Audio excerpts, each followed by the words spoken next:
täällä varmistella. Näkyy jo. Hyvä. No niin. Oikein hyvä. Hei, lämpimästi tervetuloa Kierrätysteollisuus ry:n ja Ecobio Oyn yhteiseen. Marjala on omansa. Seminaari, siellä on jollain mikrofoni auki. Niin, tämä liittyy nimenomaan tuohon.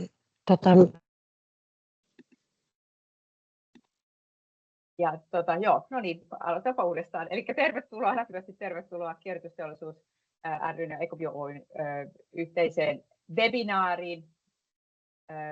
Miten rahoittajille voisi viestiä yrityksen vastuullisuudesta. Eli vastuullisuus on tietysti, ja rahoitus ylipäänsä on tietenkin tärkeä osa niin kuin yritystoimintaa, ja sitten nämä vastuullisuusasiat nousee vahvasti eri tavalla. Ne on toisaalta regulaatiossa, mutta toisaalta rahoittajat on niitä jo aikaisemminkin edellyttänyt, ja tämä on sitten herättänytkin paljon kysymyksiä, että miten näistä asioista pitäisi kertoa ja mitkä on niitä oleellisia asioita ja jotain, mitä ei kerrota tai näin, mutta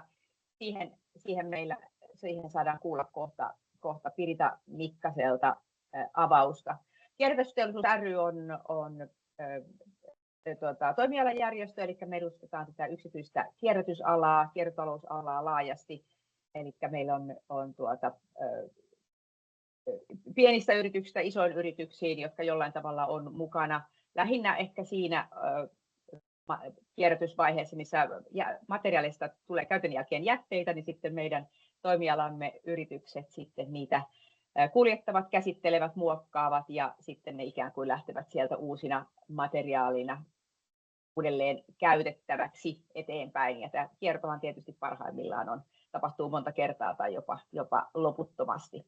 Ja sitten meillä on jäseninä myös esimerkiksi Ecobion tapaisia yrityksiä, joilla on vahvasti se osaaminen ja osaamisen lisääminen tällä toimialalla, samaten muuta tukitoimintoja, järjestelmä, tuote, laitetoimittajia, laboratoripalveluita ja tällaisia. Mutta pidemmittä puheitta niin päästään tekniikan tohtori Pirita Mikkasen nyt kertomaan, ja voit varmaan lyhyesti esitellä itsesi ja sitten päästään itse asiaan. Ole hyvä. Kiitos Mia ja tervetuloa kaikki aamukahville. Toivottavasti teillä on kahvimukit siinä ja yritän pitää teidät hereillä. Ja tosiaan kysykää, ajateltiin niin päin tässä, kun mä laitan esityksen päälle, niin sittenhän mä en näe teidän käsiä, niin kysykää lopuksi, mutta matkalla voi laittaa jo tuonne chattiin kysymyksiä. Ja mä laitan tämän esityksen päälle, koska täällä on sivulla on esitys. Ja minulla näkyy, että te näette sen, mutta toivottavasti kyllä, näin on. Hyvä. Kyllä. Hienoa. Eli tätä liikkumaan. Pieniä. No niin, hyvä. Eli toimin senior advisorina Ecobio Oy:llä. Olen tekniikan alan ihminen, mutta olen pitkään ollut liiketoiminnan kehittämisessä ja olen myös ollut rahoituspuolella, ilmastorahoituksen puolella, joka vahvasti tietysti tähän kestävyyteen liittyy. Siellä mä olen ollut rahastomanagerina ja sitten istunut tekemässä enemmänkin. Tuossa laskin yksi kertaa, että on ollut 250 rahoituspäätöstä tekemässä erilaista investointeja pääasiassa, tai puolet yrityksiin ja puolet sitten uusiutuvan energian projekteihin. Olen tehnyt paljon myös teollisten palveluiden ja sitten digitalisaation kanssa töitä, mutta tänään puhutaan tästä, että miten tästä vastuullisuudesta voisi kertoa rahoittajille. Ja tämä on ehkä pikkusen, siis tämä on sillä lailla rakennettu tämä esitys, että tässä yritän antaa ihan semmoisia käytännön neuvoja, varsinkin niin kuin alkuvaiheen tai kasvuvaiheen yrityksille, ja saa muuten haastaa sitten kanssa, että osa näistä on tietysti omia mielipiteitä, niin tämä kenttä ei ole niin valmis, että siellä olisi absoluuttisia totuuksia. Sitten ihan muutama sana vaan Ecobiosta, eli Ecobio on 89 perustettu kestävän liiketoiminnan konsulttitalo on ollut ensimmäisiä Pohjoismaissa, jotka on lähtenyt tähän aiheeseen. Ja nykypäivänä täällä on Ecobiomanager, joka on SaaS-palveluna. Siellä on paljon erilaisia aiheita raportointiin, kemikaaleihin, vaatimusten mukaisuuteen ja hiilijalanjäljen laskentaan liittyen. Ja sitten meillä on asiantuntijapalvelut, jossa on sitten, mä usein puhun tästä vastuullisuudesta niin, että on tämä niin kuin, kova, kestävä puoli ja sitten on tämä pehmeämpi puoli, jossa on sitten viestintää ja muuta, niin täällä tehdään paljon tätä niin kuin kovaa puolta tästä vastuullisuudesta. Mutta tuossa näkyy aiheita, eli tosi monipuolisesti teemme aiheen piiristä. Tässä on lyhyesti, mitä mennään puhua, ihan lyhyesti taustaa, mitä on tapahtunut tässä liittyen vastuullisuuteen ja rahoitukseen viime vuosien aikana. Sitten vähän näitä rahoitustahojen viitekehyksiä, minkä mukaan he mahdollisesti raportoi tai kehittää kestävää toimintaa, vastuullista toimintaansa. Sitten puhutaan ihan raportoinnista muutama sana, vähän viestinnästä ja sitten riskiarvioinnista, joka tänä päivänä on noussut. Ja sitten vedetään yhteen, että mitä ehkä kannattaisi tehdä. Mutta tämä ei varmaan ole teille kellekään uutinen, mutta geopoliittinen ja taloudellinen epävarmuus on kasvanut. Tämä vasemmanpuoleinen kuva on Suomen Pankin toukokuun tiedotustilaisuudesta. Tässä näkyy tuolla vasemmalla näkyy taloudellinen epävarmuus, joka on tuo sininen käppyrä, ja sitten oikealla näkyy vihreänä käppyränä tuo geopoliittisen riskin indeksi. Ja siinä selkeästi näkyy tietenkin tuo 22 hyökkäys Ukrainaan, Venäjän hyökkäys Ukrainaan, ja sitten näkyy näitä erilaisia maailman tapahtumia, mutta kaiken kaikkiaan siis jännitteet on kasvanut. Ja koskapa niin kun liiketoiminnan täytyy pitää pyörät pyörimässä ja se voiteluaine siellä on raha, niin jostain, vaikka niin tulorahoituksella periaatteella pitäisi tulla toimeen, niin varsinkin kasvuvaiheessa, alkuvaiheessa, niin rahaa usein tarvitaan ulkopuolelta. Eli silloin me tarvitaan rahoittajia. Ehkä perinteisin on ollut pankki, mutta nykyään myös pankkien sääntely on kasvanut valtavasti ja sen takia on muodostunut tämmöisiä uusia tahoja, jotka rahoittaa. Ja sitten toki meillä on perinteistä riskirahaa, jossa myös on sääntelyä. Mutta semmoinen, mikä myös sitten on tässä tullut mukaan näistä riskeistä, niin on tietysti niin kuin kyberriskit, mikä tuo sitten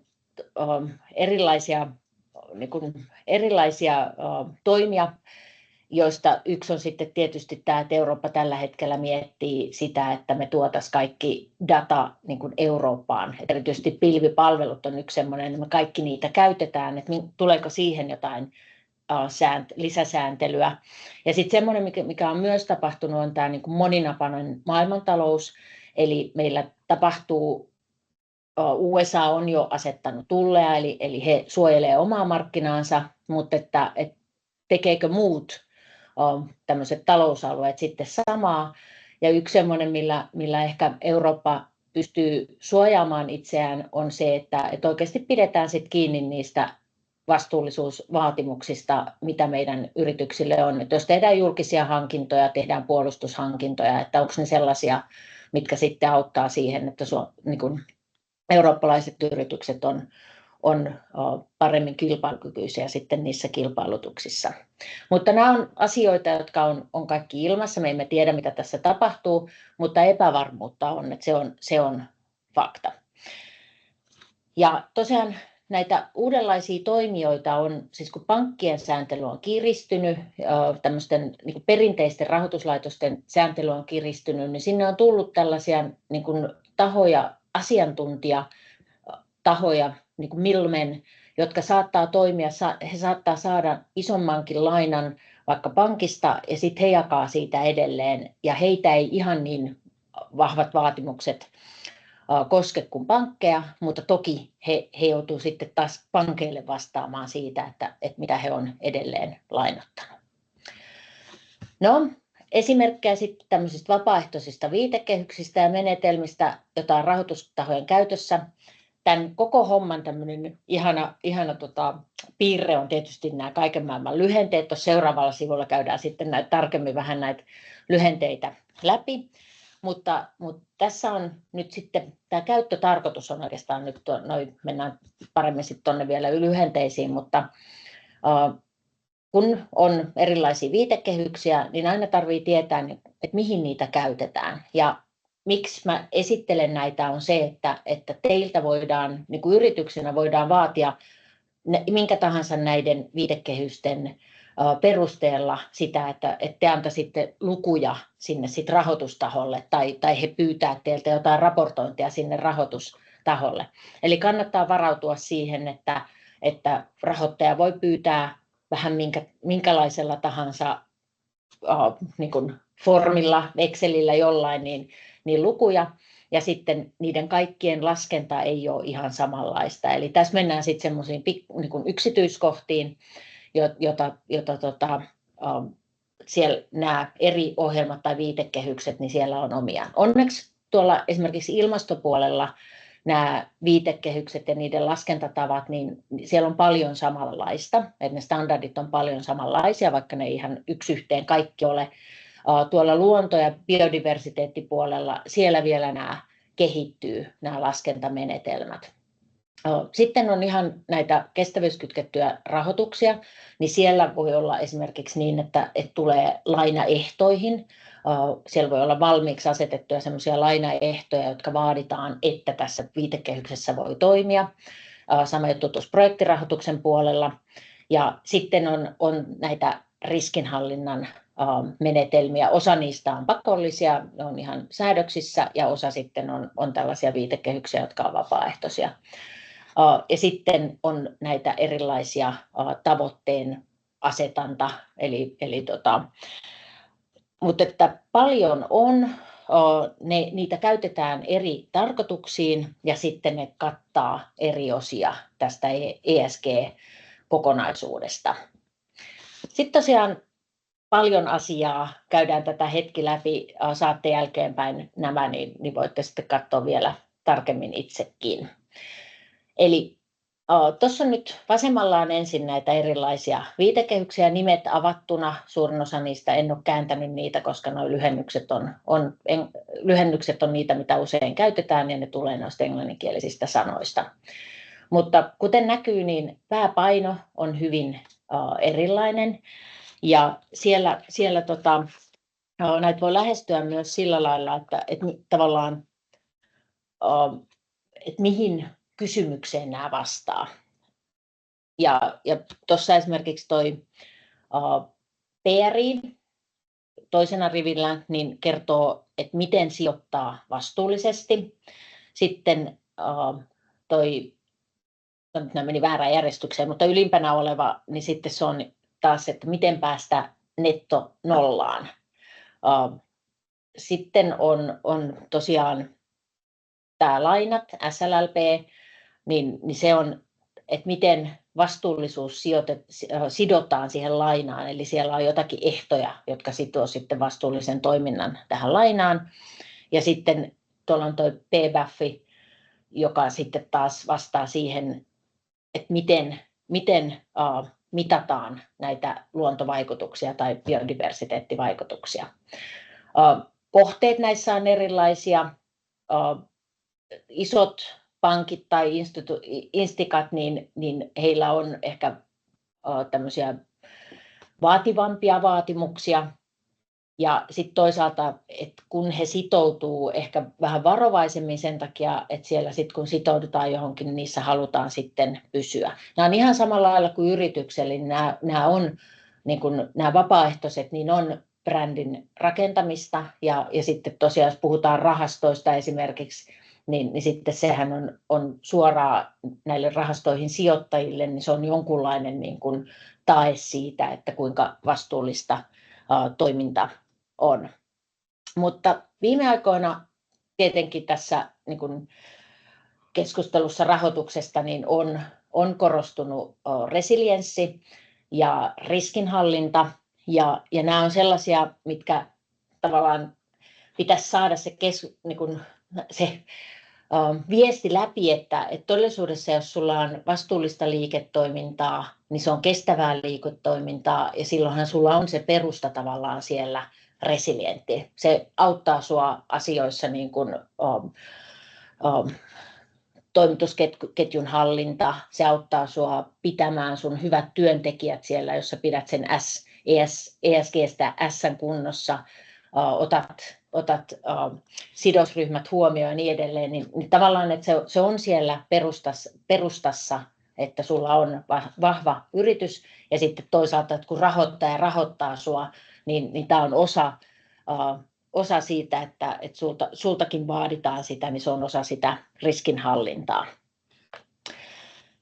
Ja sitten tässä on tosiaan näitä erilaisia tyyppejä, eli siellä on tämmöisiä niin kuin sitoumuksia, sitten on raportointikehyksiä ja sitten siellä on tosiaan tällaisia, mitkä on ehtoina esimerkiksi lainoissa tai jossakin niin kuin sopimuksissa. Tai totta kai se on lainasopimus, mutta että muissakin sopimuksissa. Ja niitä voidaan myös ketjuttaa eteenpäin tässä koko niin kuin, tavallaan toimintaketjussa. Arviointiteemat on vähän erilaisia. Siellä tällä hetkellä ilmasto on jo vähän semmoinen tick the box, että sitä oletetaan, että se jollain lailla sulla on yrityksellä hallussa. Nämä biodiversiteettiasiat ja luontoasiat on tulossa. Ja yksi iso syy siihen on, että näille ei ole ollut hirveän selkeästi kvantitatiivisia mittareita. Että siellä on kvalitatiivisia asioita ollut luontopuolella jo jonkun aikaa, mutta nyt nämä kvantitatiiviset mittarit on tulossa. Ja väittäisin, että rahoituspuolella tämmöinen, että sulla on numeroihin perustuva, dataan perustuva, on helpompi ottaa sinne käyttöön kuin semmoinen kvalitatiivinen. Puhutaan kuitenkin hyvin säännellyistä toiminnoista. Sitten täällä on nämä käyttökohteet on erilaisia, eli osassa, jos sulla on sijoituspäätös, mihin sä sitä käytät, niin silloinhan se suoraan, sun pitää se sijoituskohteen, sun nämä ehdot täyttää. Ja sitten toisaalta osa koskee itse niitä yrityksiä ja silloin omistajaohjaus usein on se, joka määrää, että mitä näistä me otetaan käyttöön. Ja sitten nämä on hyvin, niin kuin tavallaan näiden vaatimustaso on myös erilainen ja esimerkiksi nämä science-based, niin niissä se, että sä perustat sen sun tavoitteen tieteellisesti todistettuun, tekee siitä jo hyvinkin haastavan. Että mä väittäisin, että ne on ehkä haastavimpia näistä erilaisista vapaaehtoisista viitekehyksistä. Mutta tämän te saatte tosiaan, ja näistä saa kysyä. En yksityiskohtia kaikista tietenkään tiedä, mutta että tässä on vähän sitä, että minkälaisia erilaisia näitä viitekehyksiä on. Sitten puhutaan näistä vähän ihan lyhyesti teollisista alkuvaiheen ja kasvuyrityksistä, niin vaikka tosiaan sanoin tuossa aikaisemmin, että tämä kestävyys ei ole enää samalla lailla pinnalla, tässä on noin semmoisen, tai sanotaan, että sodan aikana niin tässä on vähitellen muuttunut tämä tilanne, että tätä ei enää niin vahvasti kysytä sellaisenaan, ei kysytä niin kuin vastuullisuutta, mutta kysytään kyllä sitten riskinhallintaa ja sitä, että sulla on, niin kuin, että ne asiat on kunnossa. Ja siinä samassa on sitten tietenkin noussut vahvemmin vielä tämä kannattavuus ja kestävyys, ja se nyt johtuu siitä, että meillä on tämmöinen taloudellinen tilanne, kun on, ja epävarmuus maailmassa. Mutta vaikka sulle ei olisi sitä raportointia, vaikka sulta ei niin kuin kysyttäisi niitä kestävyysasioita, niin kannattaa olla alusta asti mielessä se, että sulla on tämmöinen järjestelmällinen tapa seurata näitä yrityksen tunnuslukuja, joihin kuuluu myös näitä kestävyystunnuslukuja.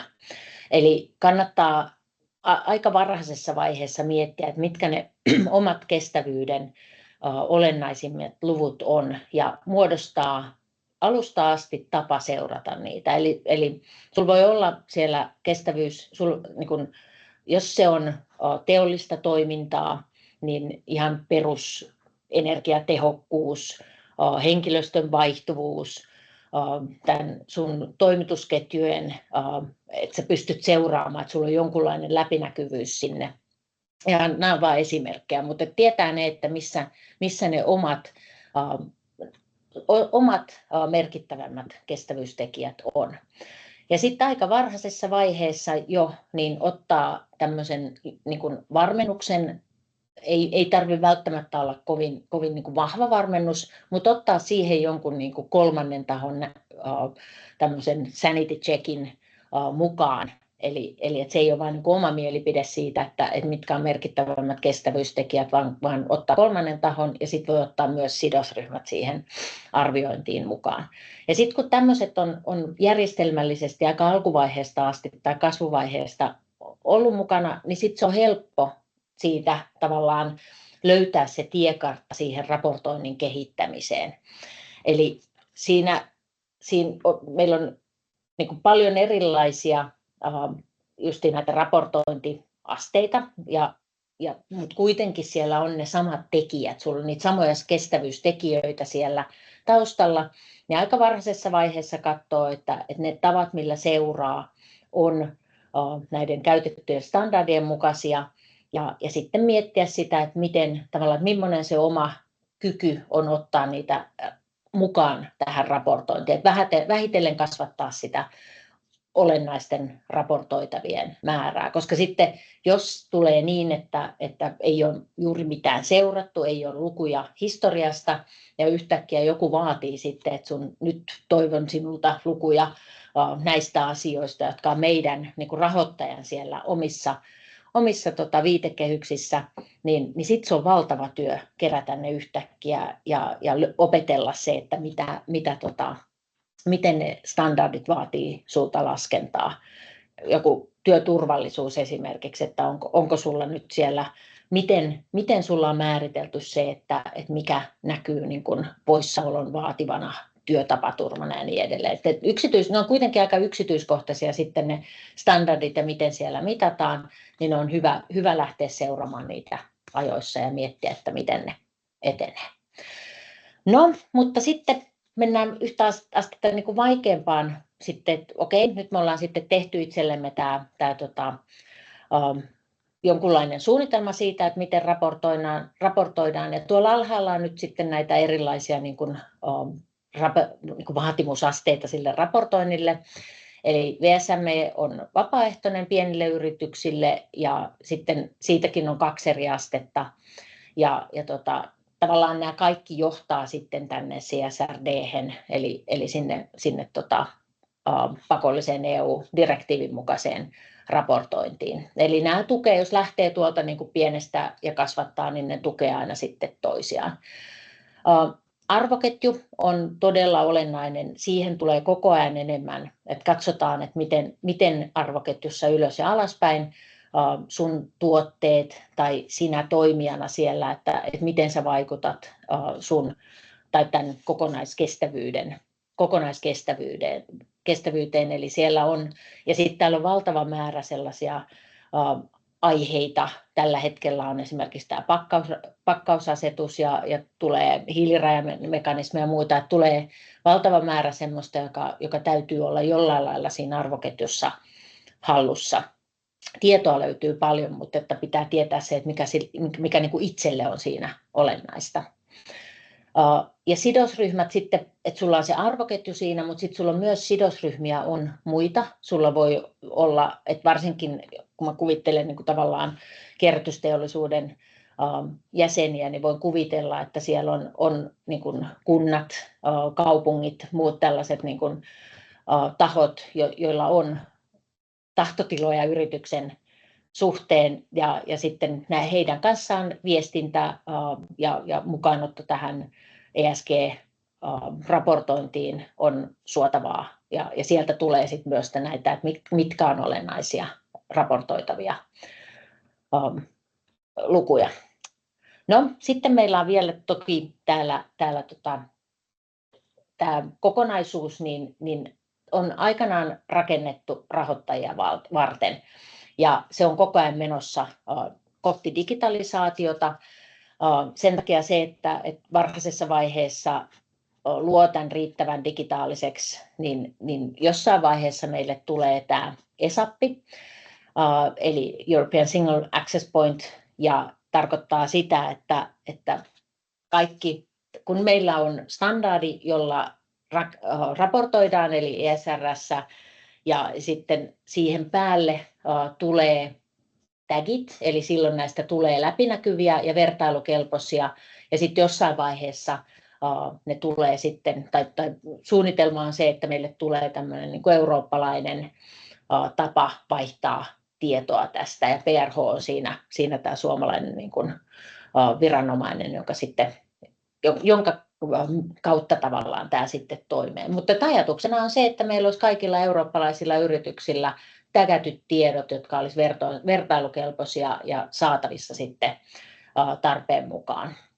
Ja varsinkin sitten, kun ollaan tämmöisessä vaiheessa, mutta jo aikaisemminkin, niin tämä varmennus on sitten tärkeä asia, eli kolmas taho varmentaa, että luvut on oikeasti laskettu ja raportoitu sillä lailla, kun standardeissa sanotaan. Ja on myös tämmöistä niin kuin auditointityyppistä raportointia, joka niin kuin on tarkastusta ja varmentamista, ja siinä on sitten eri määrä, mitä sieltä niin kuin samplataan, eli katsotaan, että jos sulla on 700 numeroa, niin toisessa katsotaan 70 ja toisessa katsotaan 650, että siinä on niin kuin eri tasoja sitten, että miten sitä varmennusta tehdään, mutta silloin kun se on euroihin liittyvää ja rahoittajiin liittyvää, niin se on ihan vastaavaa kuin kirjanpidon niin kuin tilintarkastus, ja silloin kun se on osa tätä säänneltyä raportointia, niin silloin se on osa sitä kirjanpidon tarkastusta. Eli niin kuin alusta asti kannattaa katsoa, että ne niin kuin luvut raportoidaan standardin mukaan. Mutta sitten mennään tänne viestinnän ja markkinoinnin tavallaan puoleen, ja tämä on semmoinen aihe, että siis tein paljon haastatteluja silloin, kun pohdin tätä esitystä, ja tämä on aihe, että onko joku viestintää vai onko joku markkinointia, ja milloin viestitään ja milloin markkinoidaan, niin tämä on mun väite, että viestinnällä on syvempi merkitys kuin markkinoinnilla, eli markkinointi on niin kuin tavallaan osa viestintää, mutta että viestintää on paljon muutakin kuin markkinointia. Eli markkinointi on sitä, että miten saadaan kiinnostuneeksi ja miten saadaan ostamaan, ja sitten viestintä on tämän selkeyden ja luottamuksen rakentamista, ja toki markkinointikin pitää olla luotettavaa, mutta vähän erilaista. Eli olennaiset tunnusluvut. Eli tällä hetkellä on turvallisuus, huoltovarmuus, riskienhallinta, niin nämä vastuullisuusvaatimukset ei ole kadonnut mihinkään. Ja se on osa yrityksen resilienssiä, se on osa sitä, että yritys toimii vakaasti ja siellä seurataan sellaisia asioita, jotka on sille olennaisia. Eli miten sä löydät ne olennaiset tunnusluvut, ja sitten toisaalta sinulla pitää olla myös tämmöiset perustellut suunnitelmat niiden kehittämiseksi. Eli jos sä vaikka sanot, että mun tavoitteena on yksi semmoinen, mikä usein näkee, on työtapaturmat nollaan, niin jos ei sulla ole mitään suunnitelmaa sen saamiseksi nollaan, että se on vain niin tämmöinen tahtotila, niin silloin se ei ole oikeasti sulle olennainen. Eli ne, mihin sä olet valmis panostamaan, on myös niitä olennaisia tunnuslukuja.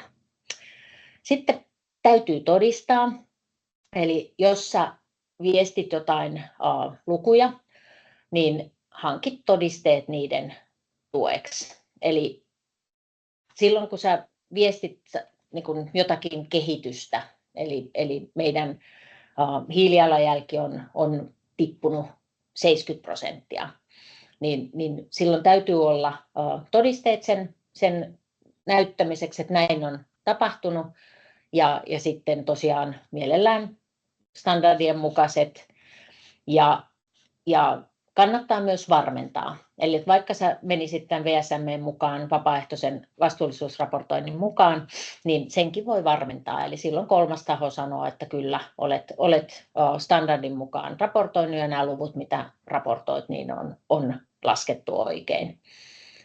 Sitten luottamus Tämä on ehkä semmoinen, mikä rahoitusmarkkinoilla korostuu ja siellä niin kuin on oltava niin kuin avoin, se on oltava rehellistä, se on oltava johdonmukaista se viestintä, koska sä meet niin kuin ensimmäisiä kertoja, kun meidän rahoittajan luokse, ja rahoittajat aina sanoo, että he näkevät niitä hokistikkejä.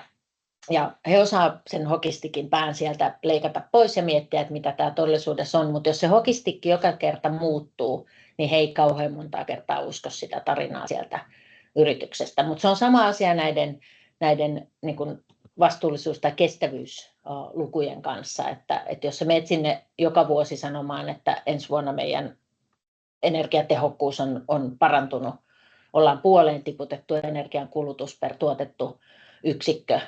Ja sitten kuitenkin, kun se rahoitusneuvottelu ei ole se 2 kuukautta, vaan se on usein kestää huomattavankin pitkään, voi mennä muutama vuosikin, niin silloin on parempi, että sä pääset niihin sun lupauksiin. Tämän, tavallaan sen liiketoiminnan, tämän niin kuin kannattavuuden ja tuotteen ominaisuuksien suhteen, se on niin kuin oma juttunsa ja sen, totta kai senkin pitää olla luotettavaa, mutta sitten nämä vastuullisuusluvut on usein semmoisia, että niiden kehitys ei ole kauhean nopeata, mutta että siellä on se suunta ja sulla on se suunnitelma, niin tavallaan se jo antaa, luo luottamusta ja uskoa siihen, että tämä yritys on ihan tosissaan. Ja sitten älä viherpese. Tämä ei ehkä nyt ole ihan oikea sana, tämä viherpese, mutta mikä tahansa näistä ESG-aiheista, niin jos sä nostat sieltä jonkun yksittäisen ja tavallaan, että siitä kuuluu jo, että onkohan tämä nyt niin kuin olennainen ensinnäkään tälle yritykselle, vai onko tämä nyt joku, joka niiden oli helppo fiksata.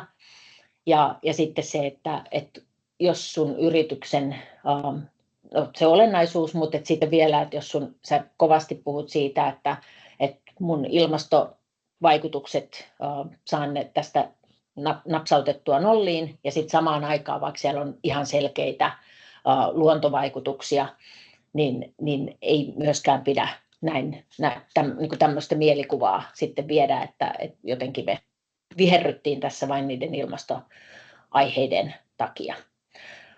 Ja näyttöä pitää olla. Eli jos sä väität jotakin, niin mielellään kvantitatiivista näyttöä. Ja sitten, niin kuin sanoin tuossa aikaisemmin jo, niin näissä luontoasioissa niin meillä on ihan mielenkiintoisia, hyviä viitekehyksiä tulossa, hyviä tapoja laskea on jo olemassa. Voi myös sanoa, että se ei ole valmis maailma. Eli voi ihan hyvin sanoa, että tämä on laskettu nyt tämän menetelmän mukaan, mutta että sieltä puuttuu kertoimia tämmöisille asioille. Mutta niin kuin tavallaan, että tämä on paras tulos, joka saadaan. Tai sitten niin, että meillä on niin kuin tavallaan meidän tuotannossa on tämmöisiä asioita, ja jos emme investoi niin kuin 3 kertaa liikevaihto, niin emme näihin pääse. Niin sekin on niin kuin semmoinen hyvä tapa kertoa, että meidän pitää kasvaa, jotta me näihin päästään ja niin edelleen. Eli tavoitteet on silloin kaukana.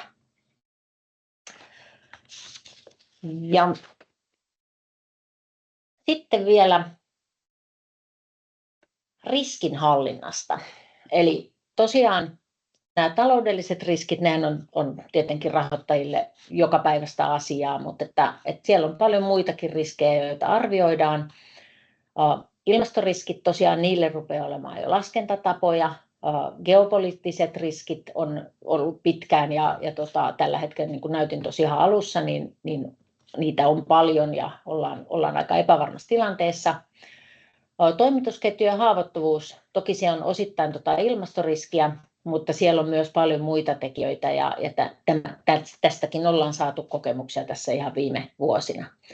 Kyberturvallisuus on toki sellainen, joka on noussut viime vuosina ja AI myötä varmasti tulee nousemaan lisää ja siinä ihan niin kuin tavallaan tulee sellaisia yllätyksiä, niin kuin mun mielestä vähän tämä pilvipalveluasia on ollut sellainen, että EU tajuaa, että meillä ei ole semmoisia itsellämme ollut.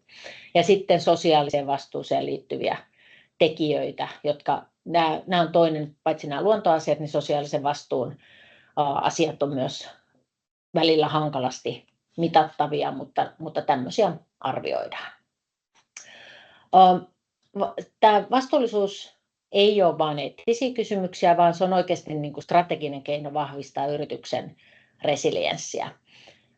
Se on, jos miettii tämmöisiä yrityksiä, jotka on ollut täällä kymmeniä vuosia, niin kyllä monilla niillä yrityksillä, jotka on niin kuin kehittynyt, kasvanut ja päässyt yli tällaisista erilaisista taloudellisista sykleistä, niin kyllä siellä on nämä ESG-ulottuvuudet taustalla kunnossa. He ei ole välttämättä silloin kymmeniä vuosia sitten niin kuin tavallaan näillä nimillä niitä miettinyt, mutta että kyllä ne on ihan normaalia liiketoimintaa ja antaa sitä tukea sinne yritykselle.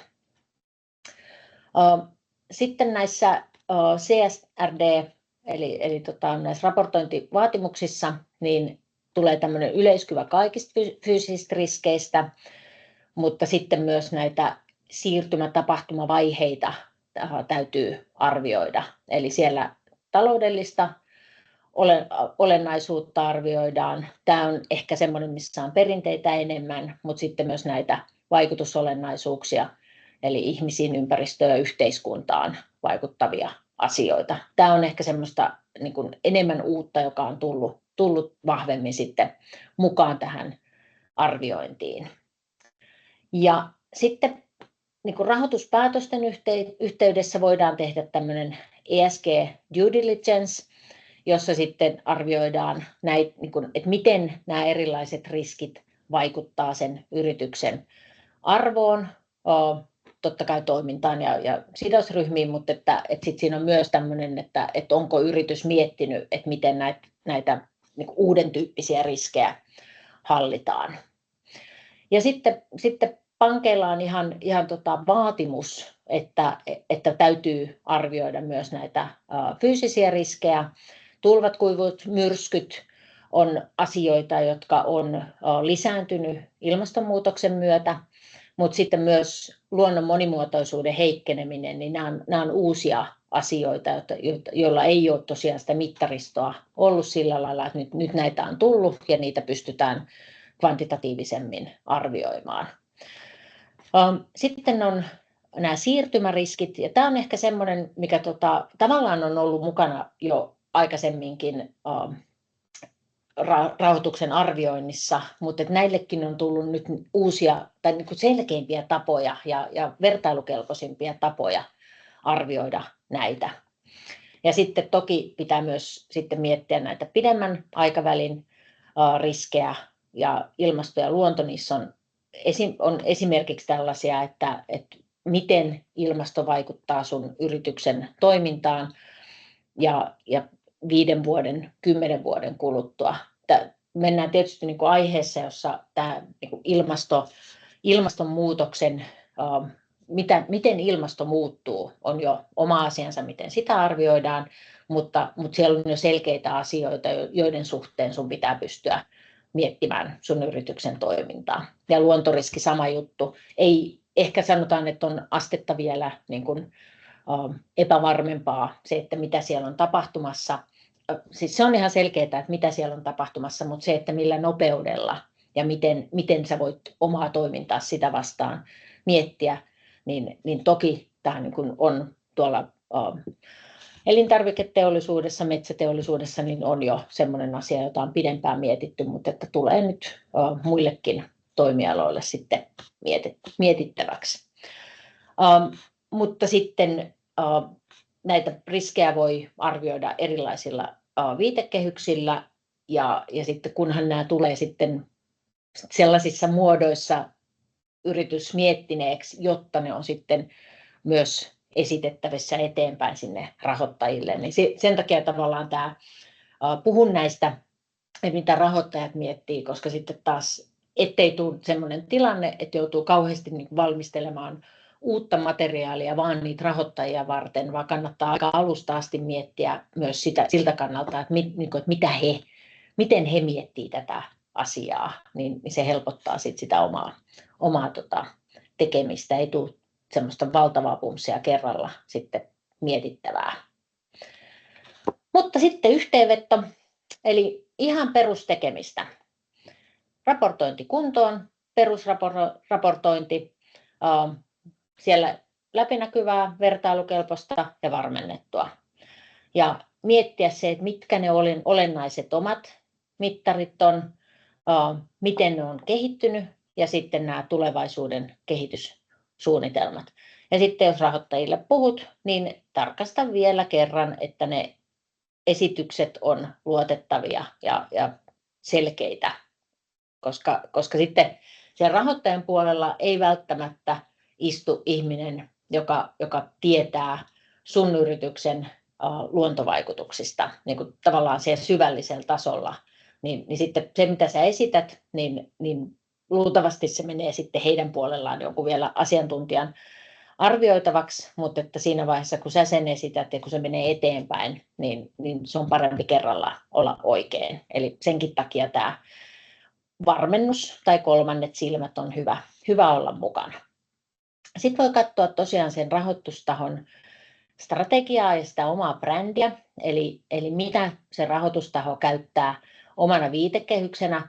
Ja nämä on onneksi sellaisia, että kun puhutaan tosiaan usein sitten tämmöistä brändistä tai edelleen viestinnästä sieltä rahoitustaholta, niin nämä löytyy kohtuu helposti, että miten he sitä katsoo, onko heillä joku viitekehys, minkä mukaan he sitä raportoi. Ja eikä sun ei tarvitse kertoa, niin kuin tavallaan tietää jokaista mittaria siellä, että miten se on laskettu. Jos sulla on jonkun standardin mukaan laskettu, tämmöisen yleisesti käytetyn standardin mukaan sun omat mittarit, niin se sitten se, että jos niissä on jotain pientä eroa, niin se ei ole niin olennaista kuin se, että sä seuraat tai pystyt kertomaan niistä samoista aiheista, mitä he seuraa.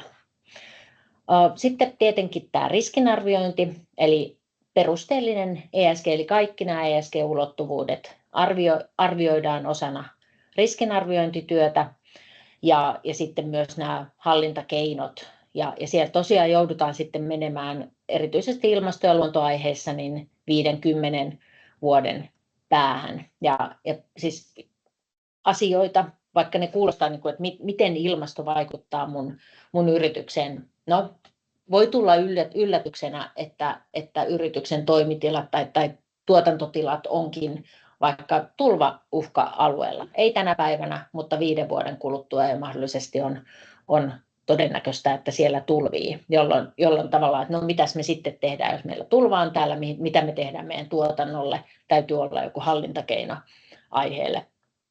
Tai toinen, mikä nyt on näkynyt jo moneen otteeseen, niin on toimitusketjut.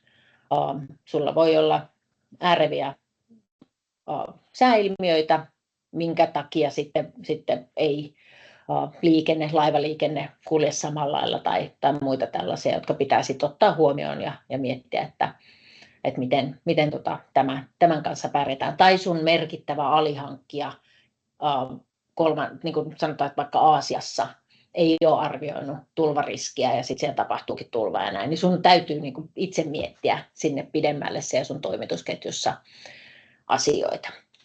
Ja sitten tosiaan niin kuin viimeinen vaihe on sitten, kun sulla on nämä perusasiat kunnossa, niin sitten toki markkinoi ja lisää tarinoita sinne höysteeksi, mutta älä näillä vastuullisuustekijöillä, niin älä nosta sieltä sellaista yksittäistä niin, että se näyttäisi, että se jotenkin olisi tämmöinen sateentekijä, vaan mietin, niin kuin vastuullisuus on semmoinen, ja varsinkin tänä päivänä, kun puhutaan paljon riskistä ja resilienssistä, niin kannattaa kertoa siitä tämmöisenä vakaana yrityksen niin kuin kalliona, jonka päällä se yritys seisoo, ja siellä on asioita, jotka sitten on sun yritykselle erityisen tärkeitä, mutta että ne ja sitten tämä liiketoiminnan markkinointi, niin totta kai kaiken pitää olla rehellistä, mutta että tässä sitten vielä pitää mielessä sen, ettei ne ole sellaisia yksittäisiä tekijöitä, jotka välttämättä sitten rahoittaja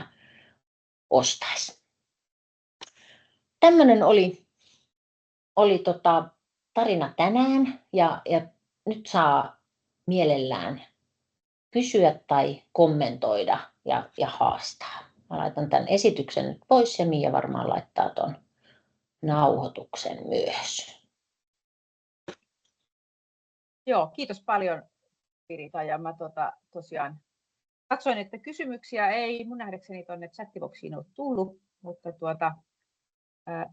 lopetetaan nauhoitus tähän.